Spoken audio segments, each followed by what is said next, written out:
Hey now, welcome to Fitz Electric Bar. I did my interview series where I interviewed a lot of different channels as well as some friends. And one of those guys was Mark Kay, and he's somebody I've known for about 45 years, a great lover of music. He and I, when we get together, we talk long and hard about music and share stuff and show albums and we also have music appreciation nights, and that's why we get together with friends and people bring over albums that they want to share with others, which can be new stuff, old stuff, whatever. Anyways, this little segment is when Mark came over and I did the interview with him as part of my Fitz interview series. He brought some records because he didn't know what the format was going to be.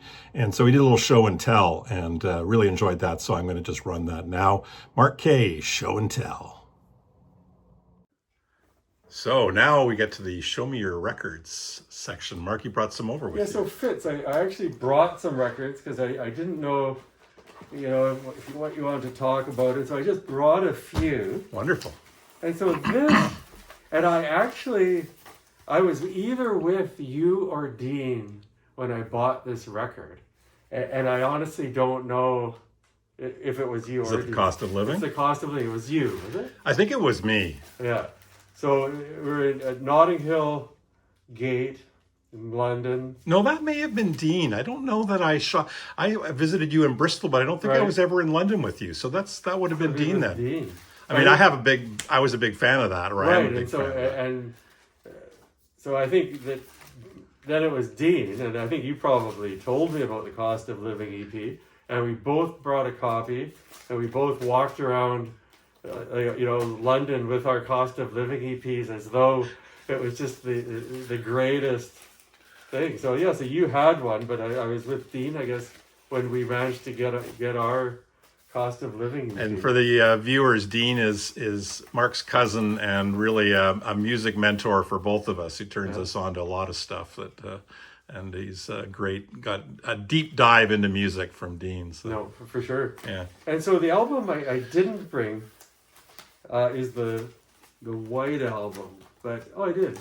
So I have the White Album, but I actually I had an earlier one where the Beatles was embossed on it, and I don't know where that one went, but I do remember when this album came out, and Dean and his family were coming up from Everett, Washington to visit, and Dean had promised to bring me the White Album from the United States, and my recollection is that you couldn't get it in Canada yet.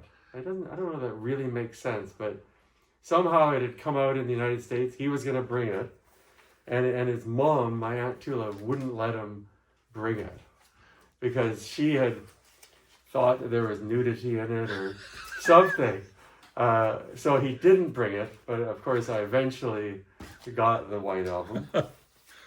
I think this may have been my first record. The Beatles' Hey Jude. I think it's 1968 or 69. Do you remember how you first heard of the Beatles? Because people who are a bit older than us, of course, their moment was the Ed Sullivan Show. But Right. I wasn't. I was too young for that. Yeah, that's a good question. I mean, they were. I don't think it was the Ed Sullivan Show, but they were pretty pervasive. And One of the things I remember, it may not have been the first thing, because I remember I played guitar. I had a guitar teacher, and I remember one of the songs I was learning was 8 Days a Week, so I was Right. practicing that. But was seeing the one that visually I really remember sticking with me was Hey Jude on TV, where all the people in the crowd are all around, Right. and it kind of goes on and on and on, and Right, yeah. everybody's singing along with it, and that really stuck with me. Yeah.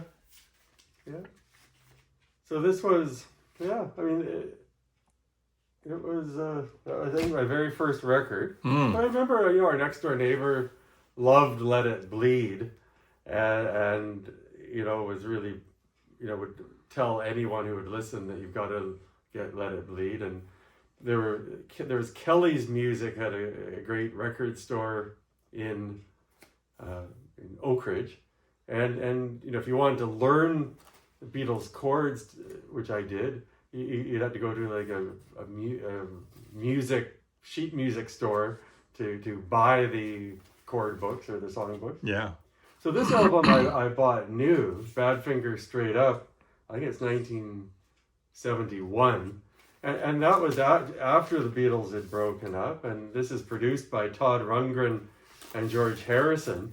But without the Beatles, he still got the Apple Records. And so they're sort of keeping the dream alive. Weren't they the first Apple Records signing after the Beatles? Yeah, probably. I think that probably makes sense.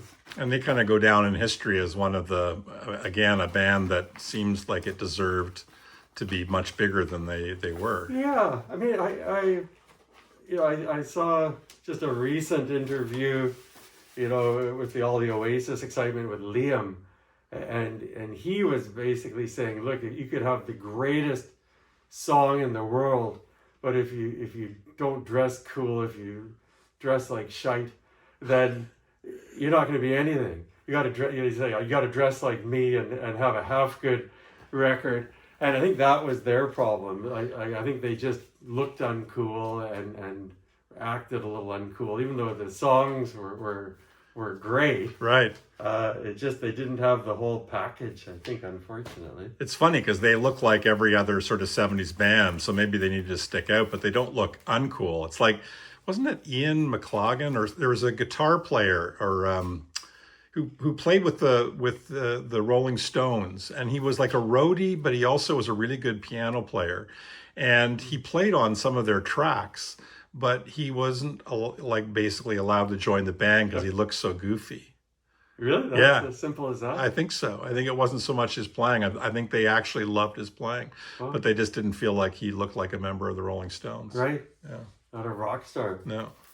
I mean, this album still has a special place in my heart, Almost Blue, that I think we each got our copies together in Kingston. We ran to the store. Yeah. And it's great. It is a great record.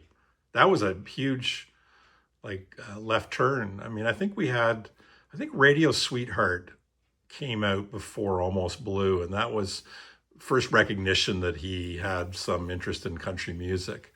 Mm-hmm. That came out on Taking Liberties. But it was a single. I think it was either a B-side or a single. But this, like a whole album of country music as opposed to just a single or a B-side. And his voice is just so good on it. Yeah. And Trust as well. Yeah. This, of course, the sentimental favorite. Yeah. Know Your Rights. All three of them. Yeah, it's great. This is Love Will Tear Us Apart, These Days, Joy Division. Yeah. Which is just a great little 45. And that came out before he passed away. Or it was recorded before he passed away anyways. So it was kind of one of those synergistic things where it was like he was singing about something and it was heavy duty, and then he died. Yeah. And then I remember that it was very exciting. Imposter. Like the fact that Elvis Costello was putting out a record under the name The Imposter. Yeah. Seemed all very exciting. Yeah. But this was sort of, he had that anti-Margaret Thatcher phase, the Pills and Soap extended version. Oh, and the Pills and Soap, I guess, regular version. Okay. I have that single as well. Yeah. Yes, the Day After Day Badfinger single as well. That's a great song. I really love this song for some reason. Chicago, Color My World, which I listened to a lot at the time. I really loved, I think it was Chicago 7. It was the kind of the goldish, yellowish gold one. Right. And I played that record to death. Like, I really, really liked it. And I can't even remember the songs on it, but I'm sure that the moment I hear it, it would all be very familiar for me. So I had a real Chicago period too. Were all their albums just numbered? I think so. I think so. At least for the first 7 or 8, I think. Yeah, Radio Clash. This is Radio Clash. Anyway, those are the ones I brought. But it's good stuff. Well, thank you very much for participating. Okay, well, thank you, Fitz. We'll have you on again.